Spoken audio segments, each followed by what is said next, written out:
Hey, welcome back to another episode of For Your Reference. I'm the auspicious host today for your phrase or mine. Are you ready, OT? Bring it. There's only one round.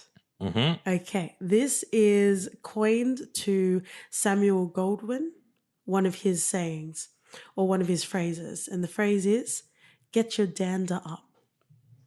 Get your dander up. Your first guess is your official guess. Get your dander up. Is it more like similar to get your dukes up? Like prepare yourself to confront whatever it is that comes across to you, or whatever problem that may be coming towards you, you face it head on. This is a great technique. Just keep saying words and hope one of them sticks. I would say you are incorrect, sir.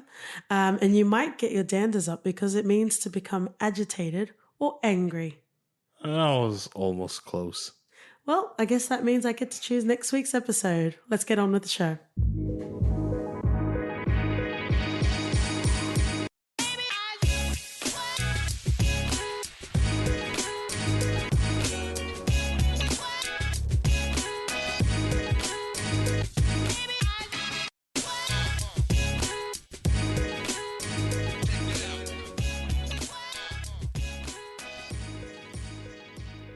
Hey guys, welcome back to another episode of For Your Reference.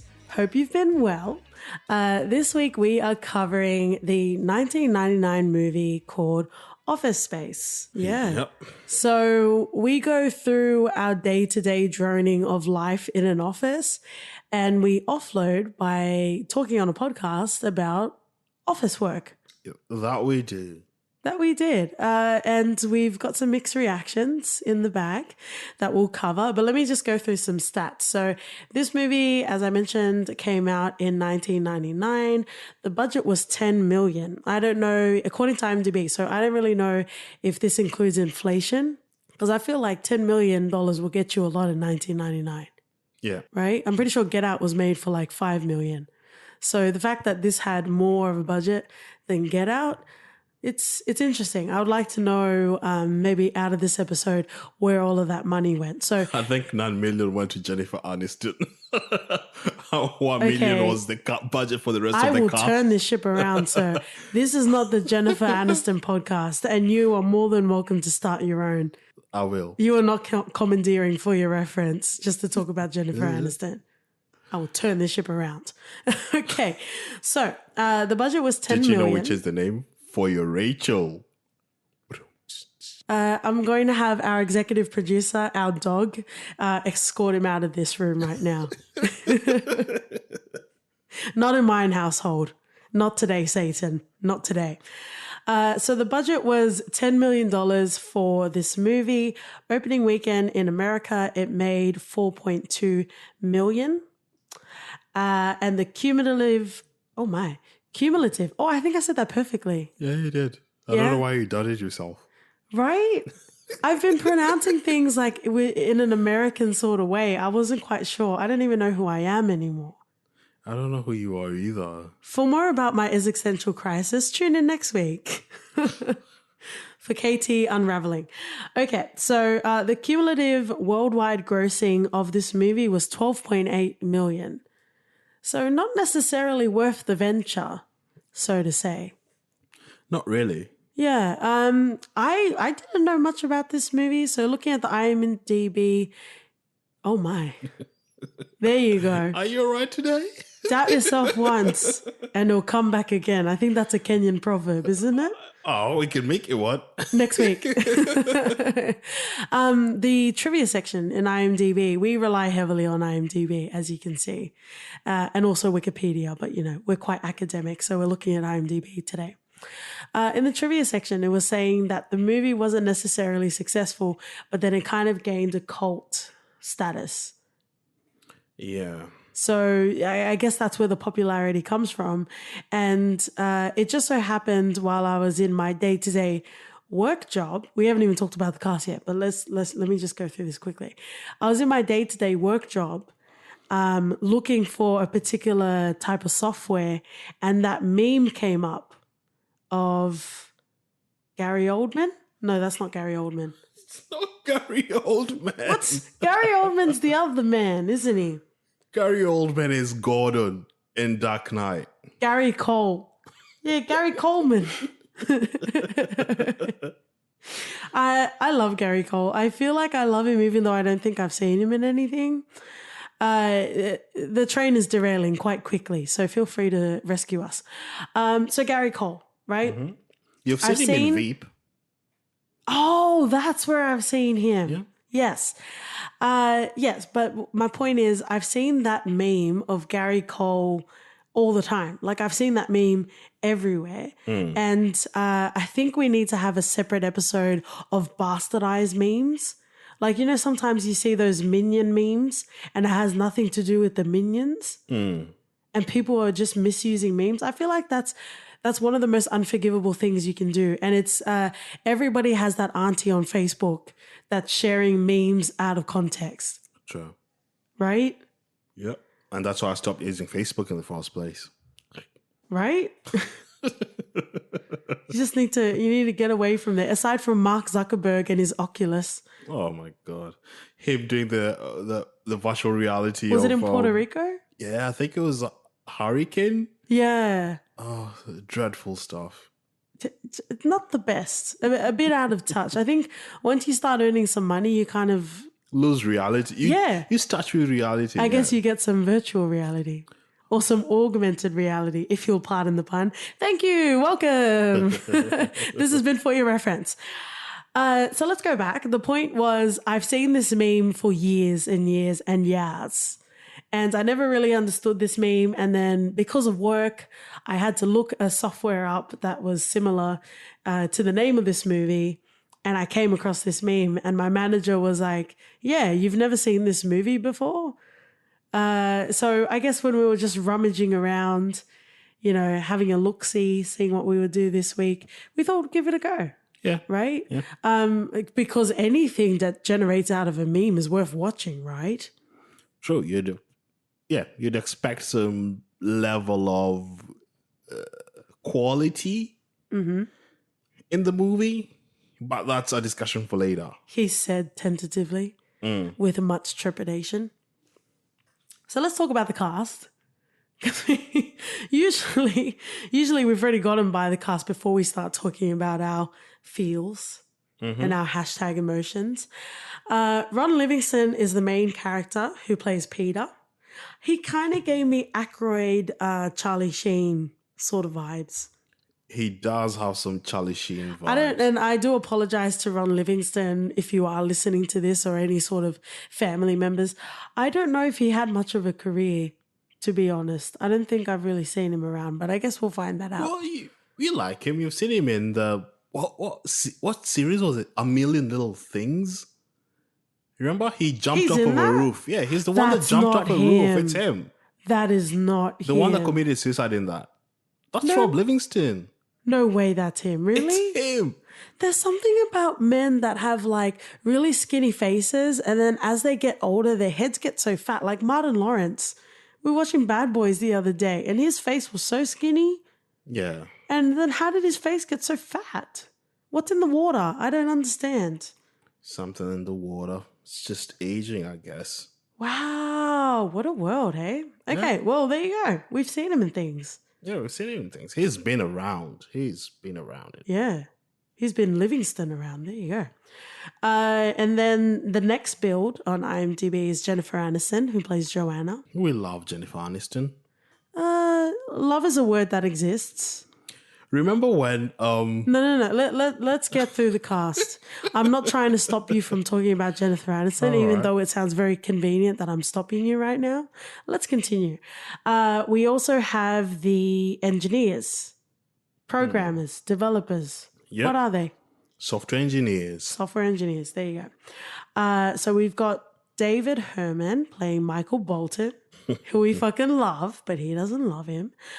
We've got AJ Naidu playing Samir. Thank you for not putting his last name IMDb because I would have struggled. We've also got Diedrich Bader playing Lawrence. Can I just say Lawrence was my best friend? I really like Lawrence. He's the friend that we all want to have, right? He was good crack. I appreciated it. We've also got Stephen Root as Milton, according to IMDb trivia, because we're such learned people reading off the trivia page. No, not even off the trivia page. On the opening credits, Office Space was based on the Milton comic strips that Mike Judge wrote. Yeah. And let's give a shout out to Mike Judge. So he's the creator of Beavis and Butthead, also the co-creator of King of the Hill. So we can talk about that in a moment if you're interested. We've also got Gary Cole, my best friend. Who was the one in Tarzan? That was Gary Oldman, wasn't it? Yep. Oh. Oldman and Cole, two different people. Let's just say I'm a fan of all the Gary Oldmans. And, you know, if you want to have a wine, if you want to Every talk about Gary out there. what other Gary is there? I don't know. Gary Supitik. The only Gary I can think of is SpongeBob's snail. His name was Gary. Was he? I don't think you ever watched SpongeBob.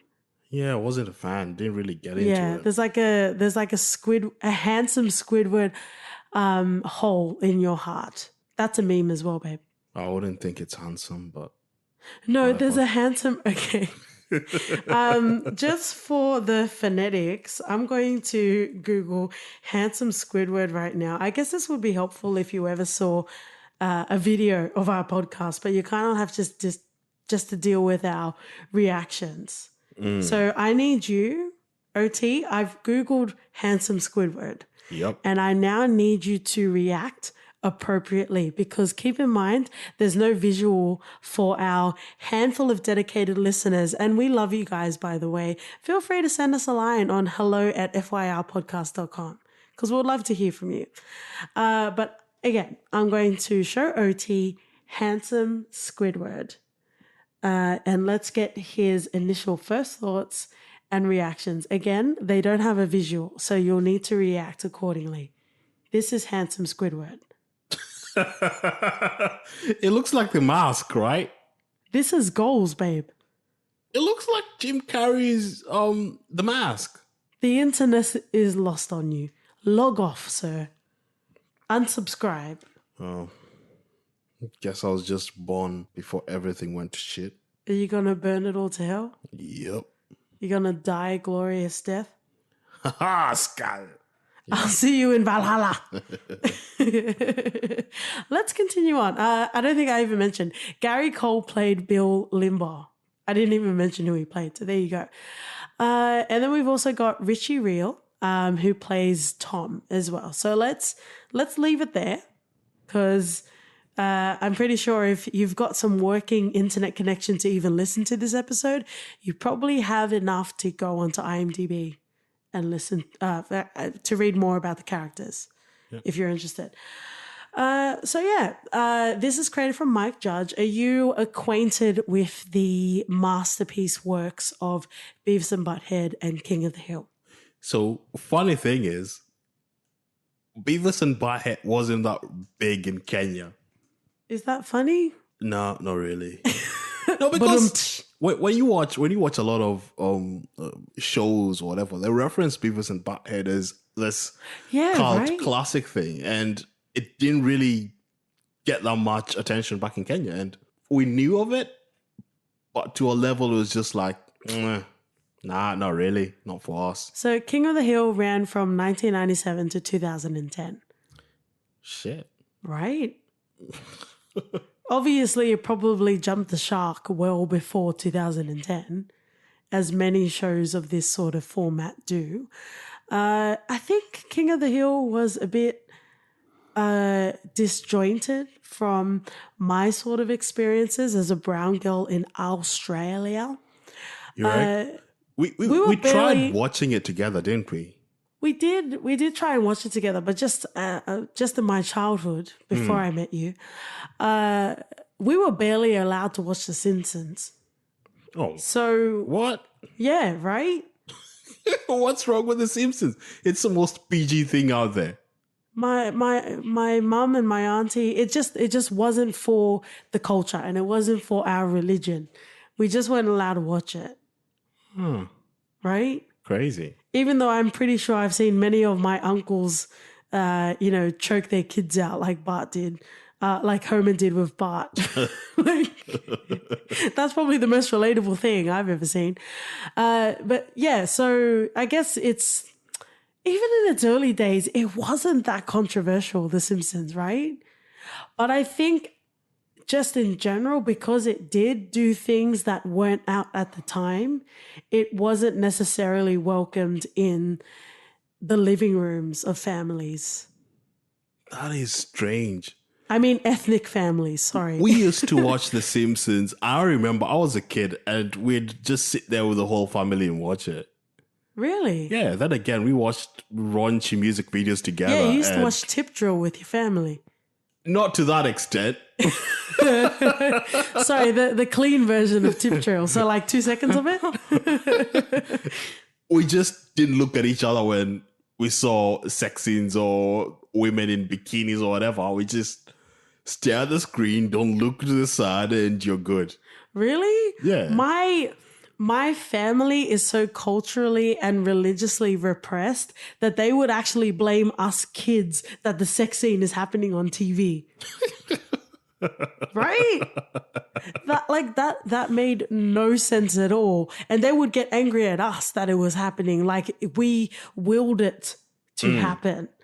Well, my parents didn't really care what was on TV as long as I got to watch the news and whatever programs they wanted. And then the rest of the time it was just us, even if they were just chilling there. Yeah, because Tip Drill was very educational. It showed you how to make effective transactions. Exactly. How else would you know how to swipe your card?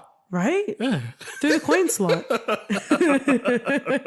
Because it must be your ass because it ain't your face. Oh, he gave us good things, eh? He gave us two good things betwixt each other. So let's go back to Office Space, which may be just as exciting. I feel like we veered away from the most exciting topic of this episode. If you're interested in talking more about tip drilling and our experiences growing up with our repressed religious families, feel free to let us know, because that was just the tip of the iceberg, if you'll pardon the tip. So welcome. If it's not dripping in spoilers, it's dripping in debauchery and outright salaciousness. Welcome to For Your Reference. all right. So what were your general thoughts? What were your general thoughts on the movie? My general thoughts were, I guess I am in this path of life. I am trying to, I guess, teeter on the precipice of what makes a movie great.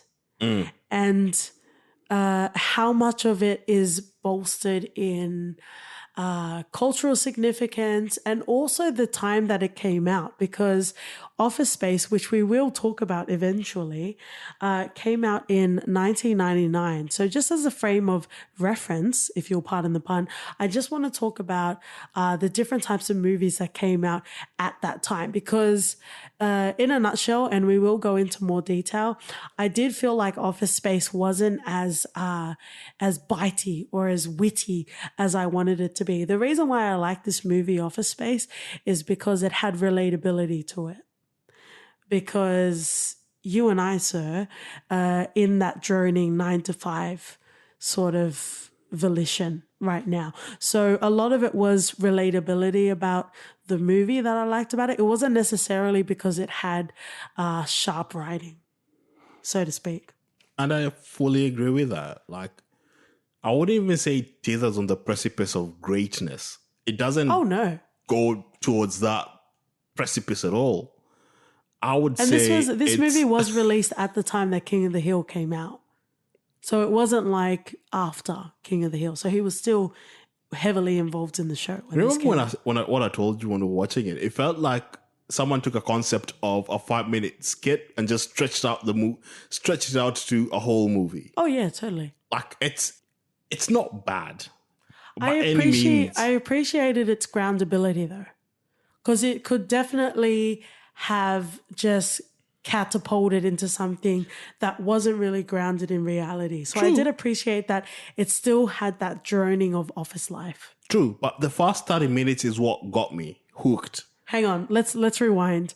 The first 7 minutes was the best part for me. He was in his car. However you commute to work, no one's going to have a fun time. Unless you're listening to For Your Reference on your way to work. You're in for it. You're living life, mate. Oh, yeah. You're crushing it. It's all of our phrases, not just yours or mine. It's everyone's. But, the commute to work is enough to eat away at you. Hopefully you guys aren't commuting too far for work because that will get you. Oh, I have colleagues commuting 3.5 hours to work each day. That would kill me. 3.5? 3.5. Are they in the outback? Like, where are they? Well, people love their houses, so they jump on their joeys and make their way to work? Jesus Christ. That would be a way to commute. Just get on your joey and skip along. Isn't that what we all do in Australia? Yeah. Maybe that and spiders. Oh, spiders are out to get you. Heaps of spiders, yeah. No, spiders are dicks. I don't think they'll ever help you. Oh, unless they try to get you to be Super Spider-Man. This is not Charlotte's Web, mate. You were in for a world of pain. Oh, now Charlotte's Web is a movie. That's great. But that's not what we're talking about today. It will be interesting to see how much of this episode is canon. Well, you can't blame us because the movie itself doesn't have that much to talk about anyway in the first place. No, but that's not even the point.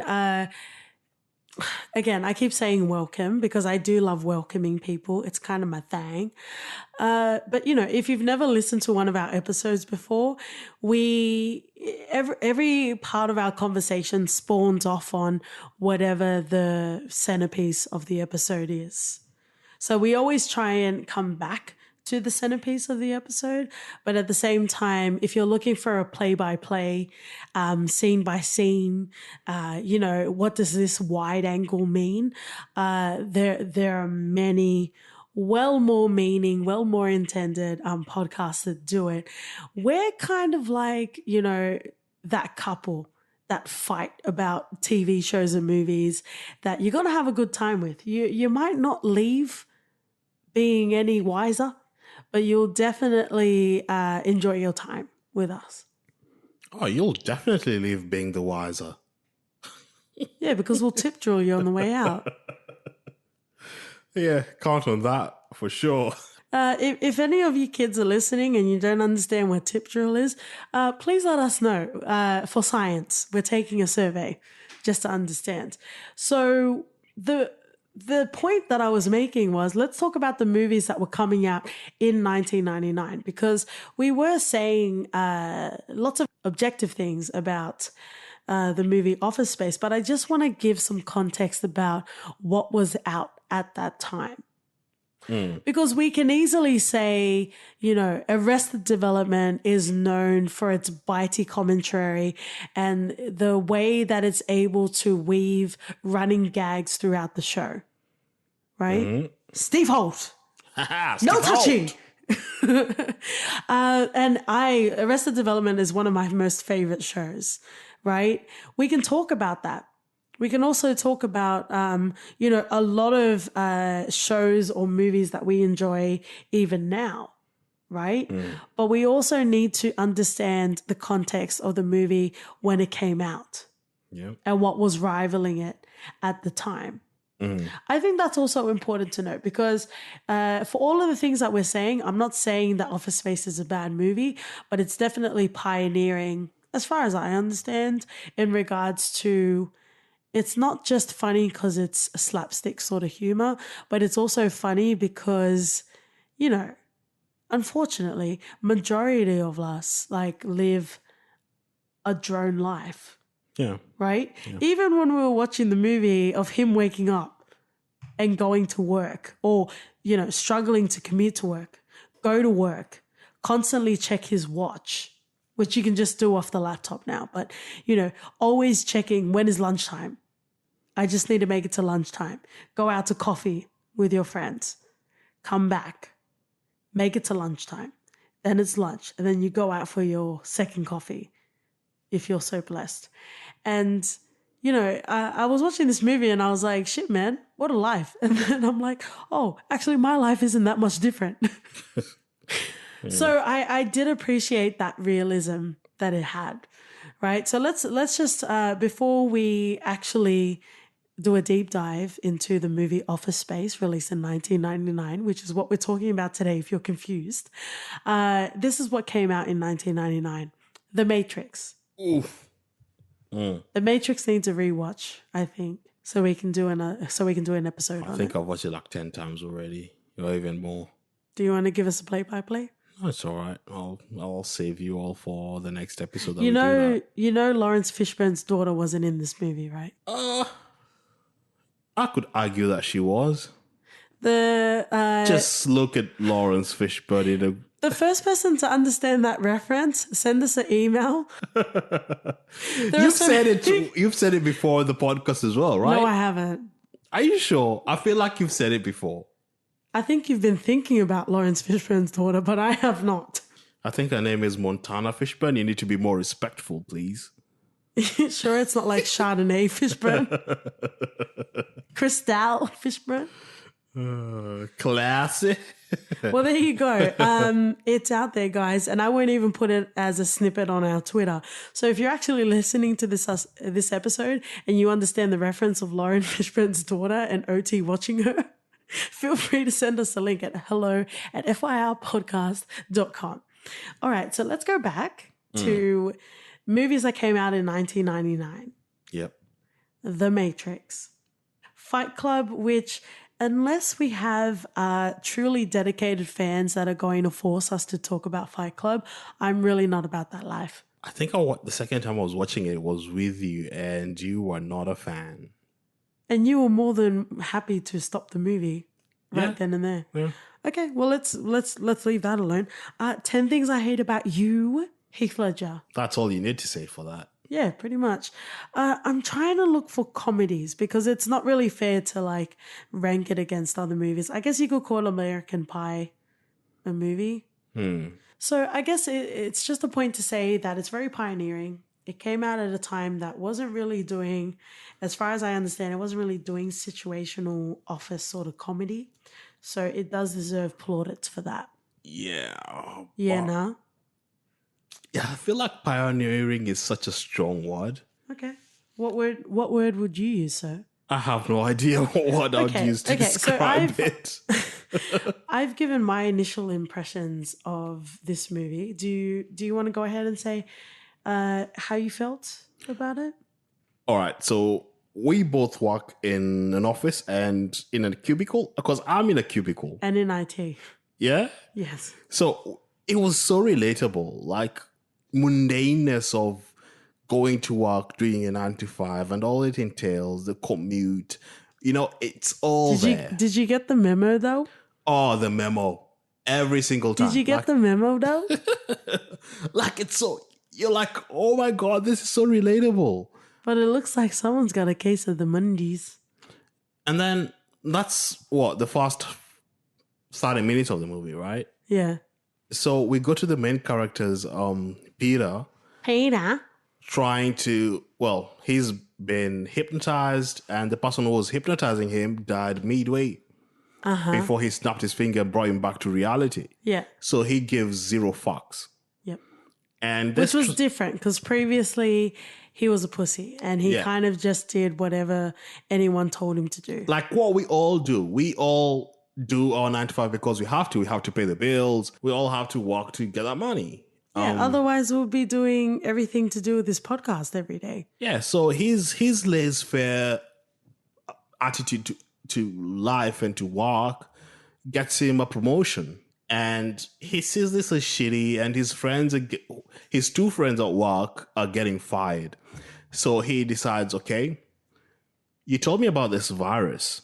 So how do we get it to, how do we get to put it in the system so we can get a few pennies? And in 2 years, we can have enough money to get the fuck out of here. So let's go to that. Peter's character seemed to be, he essentially was a drone. But even when he went into hypnosis, he didn't really seem to care for much. So were you surprised when he actually cared for and actually tried to devise a plan for his buddies, Michael Bolton and Samir? Not really, because he showed that he did care about, not care, but they are his friends. I wasn't expecting him to actually care When that he much. felt low, it was the two girls that he went to say, hey, let's just go and grab a cup of coffee because I feel like I'm going to blow my head out, you know? And can we just say shout outs to everyone's work husbands. Oh man, I was going to see where you're going with this. That's some freaky shit. Yeah. Right? Shout out to everyone's work husbands and work wives, even though OT is not allowed to have any work wives or any sister wives. None that you know of. None that I know of, because as we know, there are many baby OTs running around in the world. But, shout out to the colleagues that make it worth getting through the day at work. I don't think it's definitely worth mentioning, because it definitely makes people worth getting through the day if you have a solid sort of crew that understands what you're going through at work. And, as soon as shit hits the fan, you can talk to them about shit. That's very important. Do you remember my first 9 to 5? In Kenya or here? Yeah, in Kenya, I was so averse of not doing a 9 to 5 at all. Yeah, you're like... And I was like, nah, that's not my life. I'm just going to do my own thing. I'm going to start my own side hustle. And then when I had to do that 9 to 5, far out. That killed me. I could physically see your soul leaving your body. Yeah. Physically, I could see it. And that's what happened to the movie. I felt the soul went out of it once it started going beyond office space. Oh, wow. And it became about Peter, Samir and Michael. Yeah, and Michael. Bolton. Yeah. Trying to come up with this plan to accept money from the office. Do you think it became too office. nefarious? Then, from that, then it's not relatable, is it? Yes, actually, because there are a lot of things that Peter's character did that I would never do, because I understand the man and I understand the systems that be. And as much as I want to cuss people out, I do know that there is a framework that I need to live within. There is a happy ecosystem that exists, and I need to maintain that order. Right? As much as I want to give people the bird and walk back with 2 packs, I ain't mad at you. I know I can't do that, because at the end of the day, OT needs to eat. Our executive producer, our dog, needs to eat. And, I got to get a bite in every now and then. So, there are certain things that Peter did that, again, it's much more than Guardians of the Galaxy. This movie is pretty much rooted in reality. But a lot of the things that Peter did when he was in that not comatose, because I guess he would be bedridden, right? Yeah. He was in the sunken place, okay? Let's hashtag be real, okay? When he was in that sunken place, he was in that hypnosis sort of state. There were lots of things that he did that just made me feel uncomfortable.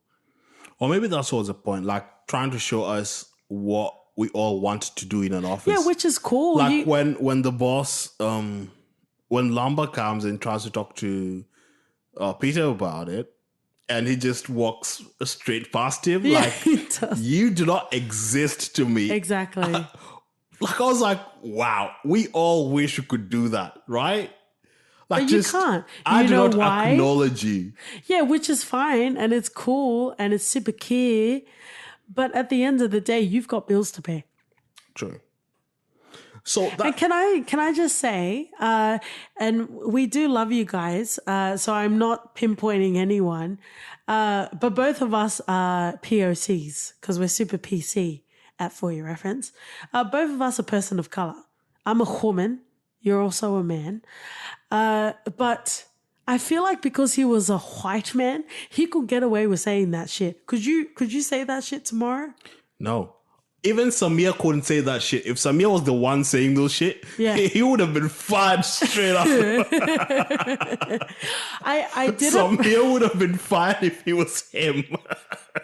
If Samir was to say that shit, yeah, he definitely would have been that ungrateful immigrant.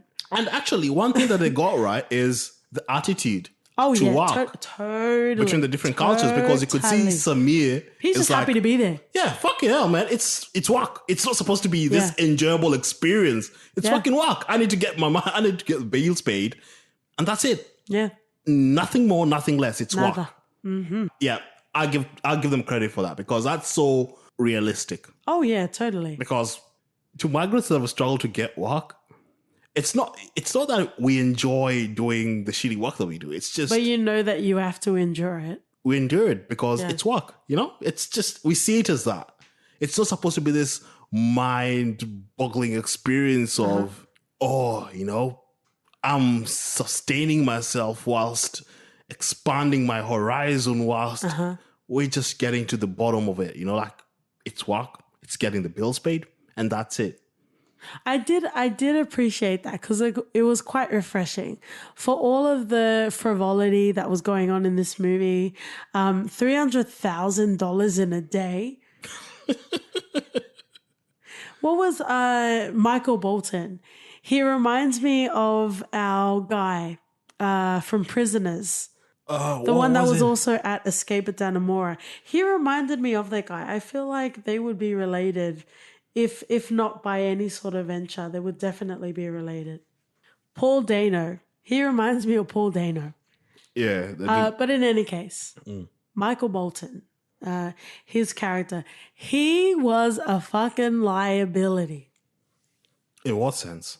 He fucked up the software. That's why they got $300,000 in a day. What? Were you watching the movie? Oh, sorry. I thought. Were you watching the movie? I took it in a different way, but yes, he definitely. He's one idea. He's one good idea that has been. When you're in prison, there's only one way you can take it, sir. Well, there's a few ways, if you'll pardon the pun, but we're not getting into that. Let's make sure we're not missing any characters. Is there anyone you wanted to bring up? Jennifer Aniston, who played Joanna. I'm sorry. I thought it's weird that you think that this is a democracy. Oh, really? And that you have a choice in what we talk about. Okay, go ahead. But you're on borrowed time. So I never really worked. I've never worked in fast food kind of thing. Have you? Hospitality? Yeah. I'm not sure. I feel like you'll cut me for time, but I have worked in hospitality for a very short amount of time. I'll talk about it. Or is this where you were spinning Chris Brown? What was his name? There's a lot we need to unpack there, and we do not have the time. On a very primitive Neanderthal level, you are maybe almost correct. Let's just. That's a tasty morsel. In writing, I think they call that a cliffhanger. So let's leave that at that. Yes, I was spinning Chris Brown. But let's just leave it at that and let's move on. Okay. So see, even you don't want to talk about Jennifer Aniston. No, and I'm fine with that. I've never worked in hospitality, so I don't know how if that related to the same to people the same way the office, the cubicle did to to us. So if it did, good. I'd imagine that a lot of fast food joints would have their own sort of shitty rules of what to follow. Like with this movie, they had their flares. And they had a minimum of 15 flares that they had to put on their suspenders or something. Yes. And Joanna was doing the bare minimum, like 15. That's what you said is the minimum. Yep. If you raise the minimum to 20, I'd do that. This is the trepidation. Like, this is the problem that they're having. They're having a back and forth about the whole movie. So the manager's like, why are you only doing the bare minimum? You should be more like, can't even remember the other character's name, but he was some jack, you know? And oh, yeah, that really happy guy. Yeah. Yeah. So it's like Kenneth from 30 Rock, if he wasn't likable. No. If he wasn't likable. You think we'll so? do 30 Rock one of these days. Oh, yeah? I'm high-fiving a million angels. But yeah, anyway, her character was alright, like not much into it. But I think what you were saying is this was at the peak of Friends. Yeah, because, Friends was really big. And Uh-huh. Well, meh. I'd say you'd put Jennifer Aniston there to draw butts to the movies. There was a finite amount of time that you needed to drink the Kool-Aid. And I, thankfully, was not one of those people. So It's a lot more than drinking a Kool-Aid. It's just a good sitcom. it's not great. It's a good sitcom. Okay, so we've talked about this. I can't remember which episode of our podcast. And again, if you're one of our dedicated listeners, thank you. We really appreciate and love you with every fiber of our little one feeling. But we are different types of viewers, right? OT is very, very forgiving. I'm not one of those people. I'm not about that life. I would rather rewatch 30 Rock 10 times than to watch some lowest common denominator drivel, which is what I would call this. But anyway, But my Friends point is, isn't lowest common denominator.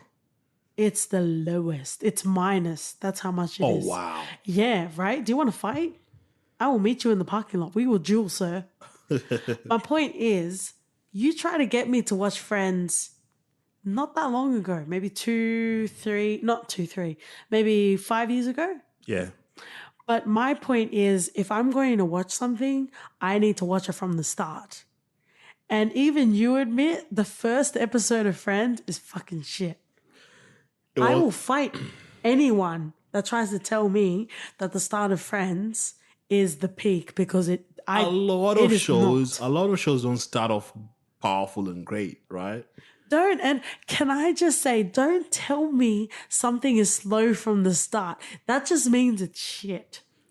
No. Nah, man. No, there are a lot of great shows that start off slowly. Example. We have Breaking Bad started off slow. And again, maybe this can be an episode that we talk about, but Breaking Bad isn't that great of a show. And people need Blasphemy. to stop. People need to stop hating on Skylar. She was Awful. the wife of a man that was dying. I think the one you're looking for is awful. Had a child that had different needs, and she was trying to make her way through this life. Did she though? And you feel like a dick. I know you do. No, I don't. But this male vibrato will not go away. I'll tell you about your life. I think you're the only one that liked Skylar watching Breaking Bad. It's not that I like her, but I'm very objective. Even in this movie, I actually agreed with a lot of Jennifer Aniston's point of view, which killed me inside because I didn't really get the whole deal with her. But whatever. Skylar, she really did the best with what she could do. I am the one who knocks. What do you think? That was the greatest scene but ever. Imagine being the wife to that person. I am the one who knocks. How powerful is that? I am the one who packs my clothes and leaves you in the middle of the night. That's who I am. Oh, try that. I want to see you try that. No, she did. Skylar did leave, didn't she? Yeah, she did. Yeah, exactly. Hello and or hola. That's an Archer reference. We will get around to Archer one of these days. Or more Walter left. But that's not to say that, anyway, Skylar was just, you need a ride or die. People out there, just find out if your partner is a ride or die. If they're not, just walk away. Walk away right now. No. If they're not ride or die, no, nah, mate. Pira. Nah. No, Miss Pira. I'm Consuelo right now. You need a ride or die if you're dabbling in illegal activities. If you're just living... you need a ride or die anytime. Nah, man. If you're living your best suburban life... Are you life... saying you're not my ride or die right now? Are you going to go out and start making some blue crystals? If you are living your best suburban life, looking after your son that has different needs, and you're... No, let's picture it. You are a woman that has gone through so much shit in your life, right? You've got a husband that's dying of cancer, a husband that's a science teacher in a high school that we've covered in another episode. Unfortunately, it's universal that teachers don't get treated that well. So you've got a, right? It's sad. It is sad. You've got a high school teacher that's dying of cancer, and your son isn't doing that great either. He's a fucking dick, but he's got his own trials in life. How are you going to manage that? You can't better call Saul because he ain't gonna fix shit. He's too busy trying to deal with his brother in the tinfoil hat. I said it.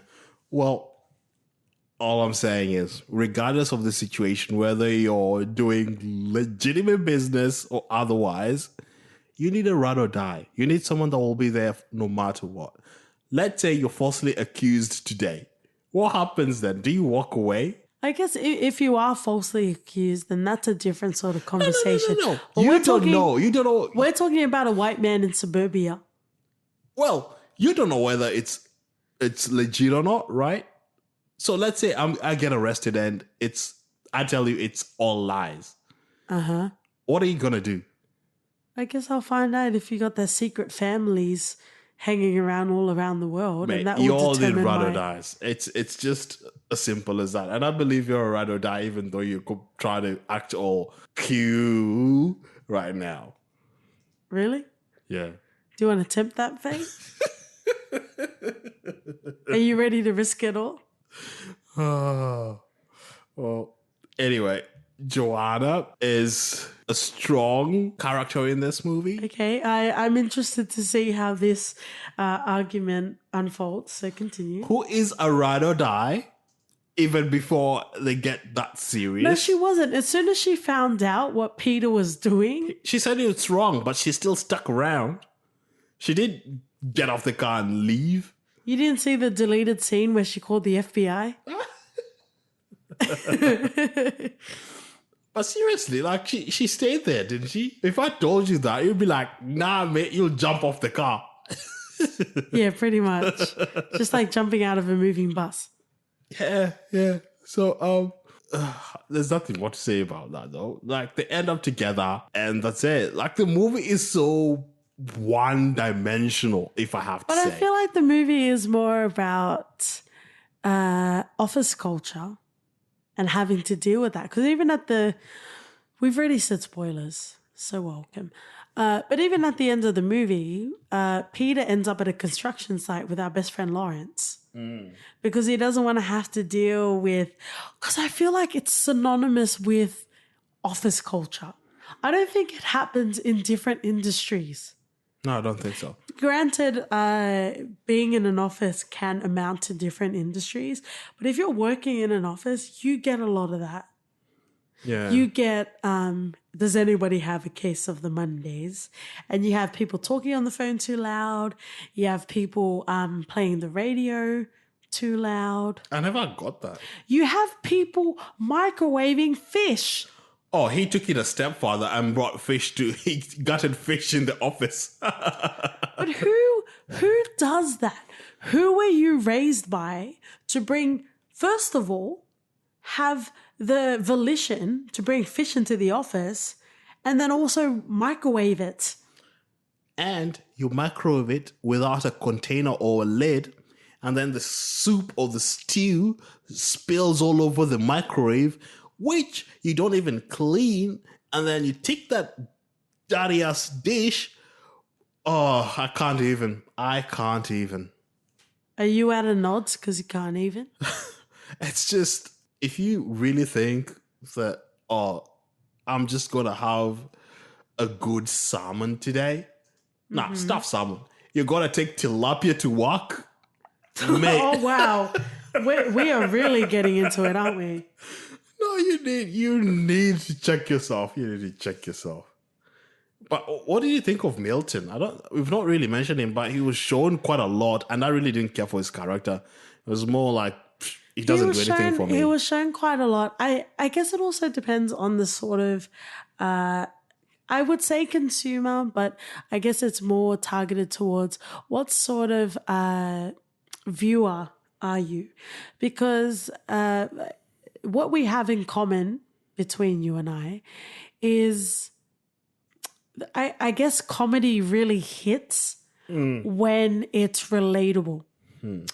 And when it's, I guess we're not really one for, one-dimensional sort of characters, that slapstick sort of humor, humor. Yeah. An example of that, and I love Chris Lilly with all of my fiber, even though he misrepresents my Polynesian people with Jonah from Tonga. Do you know how much I had to deal with in high school when Oh, he why you came call it out? Jonah? Yeah, pretty much. Pretty much. And I was asked, Hey, Jonah, how you doing? hey, fuck you, miss. Fuck you, miss. Fuck you, miss. Dictation. Fuck you, miss. I'm dying inside, and all of my ancestors are dying inside right now. But no, really, like, I love Chris Lilly. And we will get back to the movie, which I'm sure you guys are saying, get back to the fucking movie. I'm talking about Chris Lilly right now, and you're more than welcome to turn away. But I can't tell you in high school, introducing people and them asking where I came from, which I don't even know if that's rude, but that was a very common question. Like, where are you from? But I got that all the time, especially when Summer High Thai came out. I got a lot of, are you Pacific Islander? Are you, do you understand? Like, do you know this person? Like Jonah is supposed to, Chris Lilly is supposed to be some sort of your relative or something. So in Tongan, welcome guys, John is a very common name, right? Surprising, really surprising. But in Tongan, it's Sione. So I would get a lot of well-meaning, mostly people lacking melanin will be like, do you know Sione? Do you know this Sione? And I'm like, to be fair, we are a small island, but no, I do not know that guy you're trying to fuck. I don't know this guy. Please leave me out of your misadventures, right? I got that a lot. So would you say that Chris Lilly was to you what Apu was to a lot of Indians out there? Oh, very interesting. Rick Ansari? Yeah, I guess so. But I've never met Chris Lilly, and you're more than welcome, Chris Lilly, if you listen to this podcast. I don't really see it coming out of a place of hate. Neither was the Simpsons Apu, but it's just the No, connotation but of I don't think that's necessarily so. I feel like Chris Lilly has been around. If you ever have the blessing of coming to Australia, specifically Sydney, specifically like Western Sydney, you will see that it is very multicultural. There's lots of brown. There's lots of brown up in your town, right? We're all about that life. So, I don't think that Chris Lilly's humor is ever in a way to, destroy cultures. I'm not saying this Even though it's he is a more, white man from wherever, I don't really think he has that but he volition. plays to the stereotypes, right? Like he plays to the stereotypes to does. make He his does. humor, which is the same to the extent of what Apu does in The Simpsons. Like it's the exaggerated or the amplified stereotypes that really stick out, right? Well, I guess we need to do some more research around Matt Groening. I feel like his name is pronounced Groening. I was just Groening. gonna leave that, yeah. Well, if I'm pronouncing it wrong, just blame it on my Australian accent. But going back to Chris Lilly, I feel like he's solid, and he actually went to Tonga to record his Jonah from Tonga series. If you guys haven't been exposed to Chris Lilly, I guess we might be the first people to introduce it to you. He is quite controversial. He has introduced blackface to his series, so I guess just be aware of that as well. He's got a new Netflix thing, right? He does have a new Netflix thing, and we did try it today. What is it? Lunatics, is it? It's called Lunatics. As an ardent a bit strong, as a Chris Lilly fan. Yep, ardent Chris Lilly fan, yep. I don't even say we stan. Not at this point. I would recommend watching his older series. Angry Boys is one of my favorite, even though it does have blackface in there. Uh, he, I guess his new Netflix series it didn't stack up to what we wanted it to be, unfortunately. So now we're going to capture off on any characters, any references, if you'll pardon the pun, or any sort of lasting impressions that you want to mention about the film. Oh, well, we have a lot of side characters that weren't really intrinsic in the movie or really bring much to the movie. So all of them. Like we But had, you've also got your John C. McGinley, who was in yeah, Scrubs. yeah, who was in Scrubs, and we love him. But his role is kind of limited. He's there to as a consultant to try and cut out the fat and streamline the office. Was that the same sort of character that he played in Scrubs? I haven't watched Scrubs. So I No, don't he know. is a sergeant in Scrubs. I think he's like a straight man sort of character, right? Yeah. Yeah. Super straight, real macho kind of character in Scrubs. Nice. And but here he seems a bit more likable, even though he's supposed to be this hard kind of guy. A consultant. Yeah, but Because God forbid a consultant comes for your office. true. But doesn't really do much in the movie to warrant anything to say that changed the movie in any sort of way. It wasn't really geared towards. It was more geared towards around getting Peter to get that promotion. And once that was achieved, we barely saw anything of him. I don't think this movie was phenomenal by any sort of means. And if you've listened to our Black Panther episode, for example, you will know that I don't like influencing my opinion of movies based on its context, even when it was released. So I do appreciate that perhaps this might have been pioneering in the sort of humor, relatable sort of humor that evoked. But I wouldn't necessarily say that it was groundbreaking in any sort of way. Again, I feel like watching this movie was important as a peripheral sort of context. And how the hell did they spend 10 million making this movie? Right? Even back Where then. where did that money go to? Because I cannot understand for the life of me. Unless the seems like one fire of the- was real. they, You told me. they paid someone 9 mil. Oh, we'll just burn down your building. Is that Yeah. all right? Well, your girl Jennifer Aniston was in this, and she looks like a diva. Maybe she would have demanded all of it. Probably, but I really don't see where they spent 10 million. That's just gross misuse of money and resources. You know what's also gross misuse? What? That we've probably cumulatively talked about this movie for like 10 minutes. Just goes to show you what kind of movie it is. Like, it's an alright movie. It's not going to change anything. It's not pioneering. It's not groundbreaking. It's just, Yeah, because we've actually done 10 episodes. So I'm going to give both of us a pat on the back. Maybe after 10 episodes, you just wanted to hear more about us. So you're welcome. yes, indeed.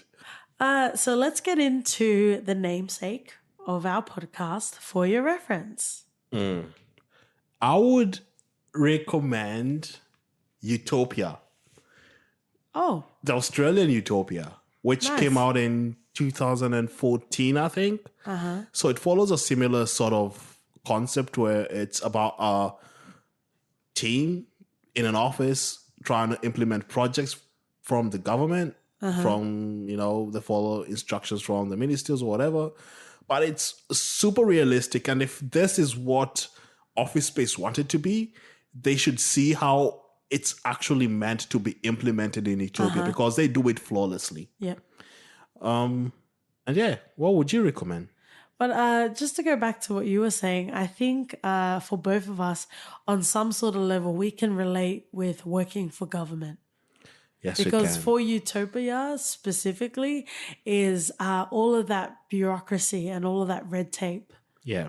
And that if you you need to get want to through. watch, and if you want to watch something that you can actually relate to, regardless of whether you're in government or not, like the way the projects get managed and the Yeah. type of characters you have in the office, it's Yeah. just so mind-boggling how similar and how accurate it is. And you And that would, goes back to our sort of sense of humor. Things are funny to us because they're so real. yeah, and the Yeah. wit, the way it's written, like Oh, yes, totally. it's not the slapstick comedy like Office Space is. Like it's just Grounded. yes. You're Yes. welcome. Yin to yang. Yeah. I've got 2 references this week. Oh, what are they? Yes.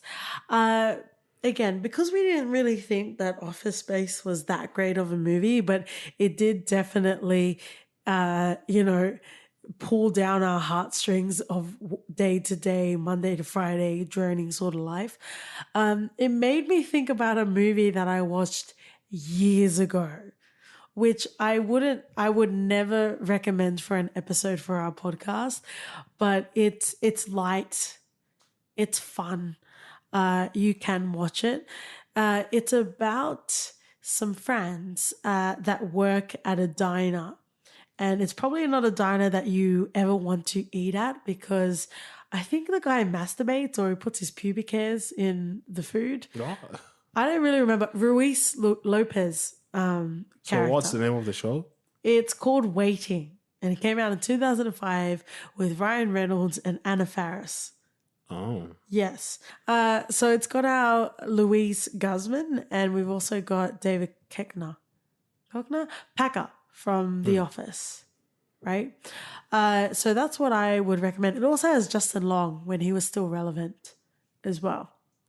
So just for a historical fossil, you should watch this movie.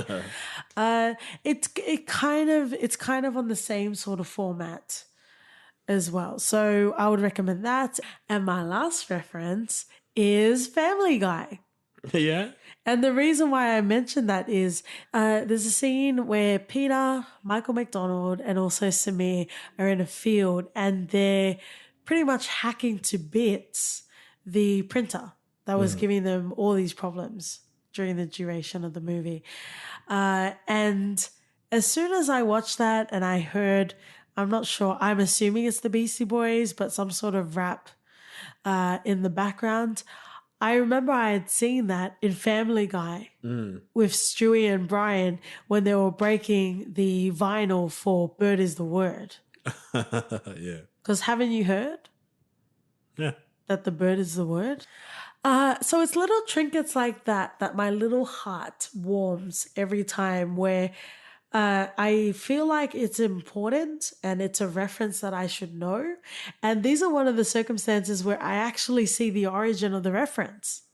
So for that reason alone, and also the similarities that Family Guy has is it was also not that popular until it became a cult following and until Family Guy had gotten DVDs that had come out that brought it back onto air. So that's another similarity that has as well. So that's my reference. That's us for this week.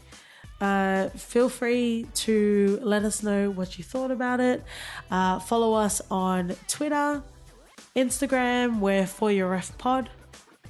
Yeah, and write us an email at hello@fyrpodcast.com. Thank you, and we'll see you next week. And stay away from my stationery. See ya. Bye.